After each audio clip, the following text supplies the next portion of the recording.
मियंग ताबिरब खुतिमकपु प्रोमेन नाइकोक नोना खुरुमजरी इकाई खुमना वोचरी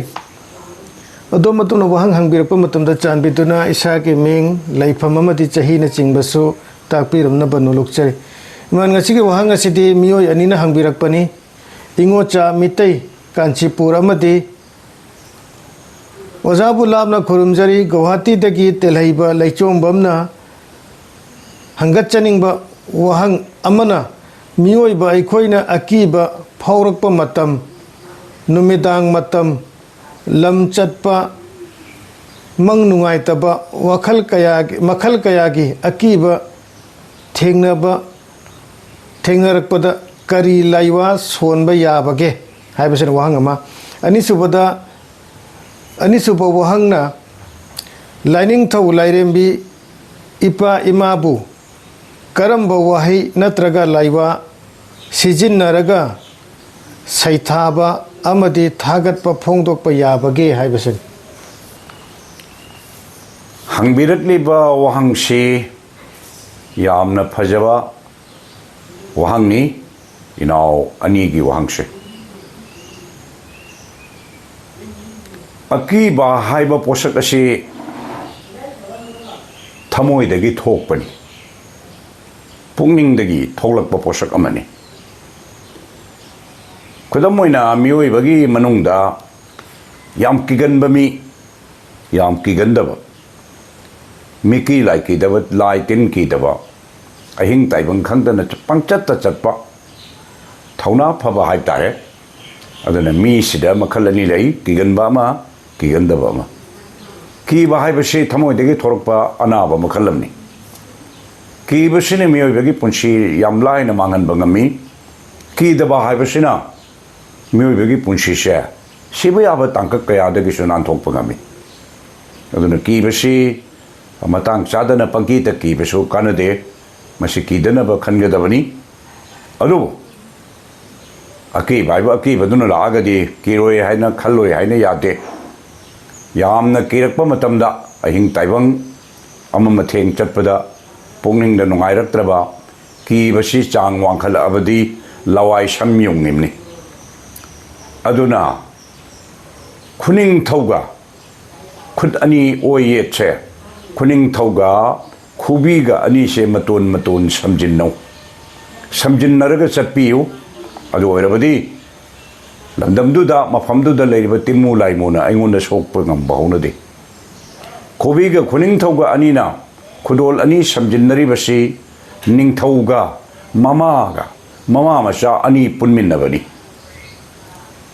अदुना मसी अकी अखंगी मतमदा लाइटिन कन्मा मफमदा हारिबा खुनिंग थौगा खुबीगा समनबसी लाइवा तिनवा सुंगत नतबदा यामना कानबा अदुगुंबा कांगलोनी मसी कौबिगनु मतम पुनमक्ता नुंगाइत्रबदी असी सिजिनबियु अदुगा मंगदा अकीबा मयाम अमा उरुबदगी कीबा फावबा नत्रगना मंग सिदबा असियना ई उबा मई चाकबा उबना चिंगबा उनिंगदबा उरगा नुंगाइतबा फावबा पोलम कया थौर मवंग मतौ कया मंगदा थेंगनरबदी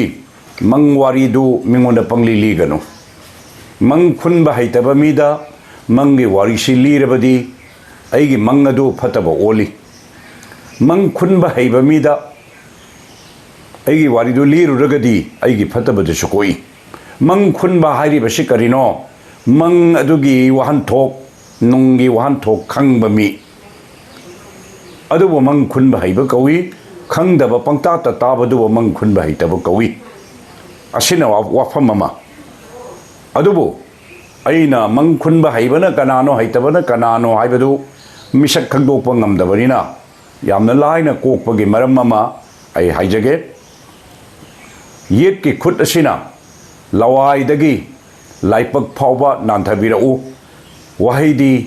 लुमांग नंगना मांगखरो हाइना नांथौ ओइगी खुद असिना लवाइदगी लुखम फावबा नांथबिउ लुखम नंगना खमखरो हाइना नांथबिरगा नुमित खुरमो असुम तौरबदी अइगी मंगदा उरंबा फतबा मंग कया लाअबसु मदुगी फतो हौदिगी मयामदो ꯀꯣꯛꯄ ꯉꯝꯃꯤ ꯍꯥꯏꯅ ꯊꯝꯖꯒꯦ ꯑꯅꯤꯁꯨꯕ ꯋꯥꯍꯪ ꯑꯅꯤꯁꯨꯕ ꯋꯥꯍꯪꯗꯣ ꯏꯃꯥ ꯅꯤꯡꯁꯤꯡꯕ꯭ꯔꯥ ꯑꯅꯤꯁꯨꯕꯗ ꯃꯪꯗꯨꯅꯤꯅꯦ ꯅꯠꯇꯦ ꯏꯄꯥ ꯏꯃꯥ ꯑꯣ ꯑꯩꯈꯣꯏꯒꯤ ꯑꯅꯤꯁꯨꯕ ꯋꯥꯍꯪꯗ ꯂꯥꯛꯄꯤꯔꯤꯕꯁꯤꯅ ꯏꯃꯥ ꯏꯄꯥ ꯁꯛꯂꯤꯕ ꯄꯤ ꯄꯥ ꯑꯣꯏꯔꯤꯕ ꯁꯅꯥꯃꯍꯤ ꯂꯩꯃꯔꯦꯟ ꯄꯂꯦꯝ ꯄꯟꯊꯧ ꯑꯅꯤꯕꯨ ꯈꯨꯔꯨꯝꯕꯗ ꯀꯔꯤ ꯂꯩꯋꯥ ꯁꯤꯖꯤꯟꯅꯒꯗꯒꯦ ꯍꯥꯏꯕꯅꯤ ꯂꯩꯋꯥꯁꯤꯗꯤ ꯌꯥꯝꯅ ꯁꯥꯡꯉꯤ ꯑꯗꯨ ꯐꯦꯁꯕꯨꯛꯇ ꯀꯔꯤꯗ ꯍꯥꯏꯕ ꯌꯥꯗꯕꯗꯤ ꯅꯠꯇꯦ ꯍꯥꯏꯕ ꯌꯥꯏ ꯍꯥꯏꯔꯒ ꯂꯧꯁꯤꯟꯕꯗ ꯋꯥꯒꯅꯤ ꯈꯔ ꯁꯥꯡꯉꯤ ꯑꯁꯥꯡꯕꯗꯨ ꯇꯧꯕꯤꯔꯨꯒꯅꯨ ꯑꯗꯨꯕꯨ ꯇꯦꯟꯇꯛꯅ ꯁꯅꯥꯃꯍꯤ ꯂꯥꯏꯅꯤꯡꯊꯧ ꯁꯟꯊꯣꯡ ꯑꯄꯥꯟꯕ ꯏꯄꯥ ꯏꯕꯨꯡꯉꯣ ꯍꯥꯏꯕꯁꯦ ꯁꯅꯥꯃꯍꯤ ꯈꯨꯔꯝꯕꯗ ꯋꯥꯍꯩꯁꯤ ꯍꯥꯏꯔꯒ ꯅꯥꯗꯕ ꯌꯦꯛꯇꯕ ꯄꯨꯟꯁꯤꯕ ꯅꯨꯡꯁꯥꯡꯕ ꯅꯨꯡꯉꯥꯏꯕ ꯌꯥꯏꯐꯕ ꯄꯤꯅꯕꯤꯌꯨ ꯍꯥꯏꯅ ꯑꯗꯨꯃꯛ ꯍꯥꯏꯕꯤꯔꯣ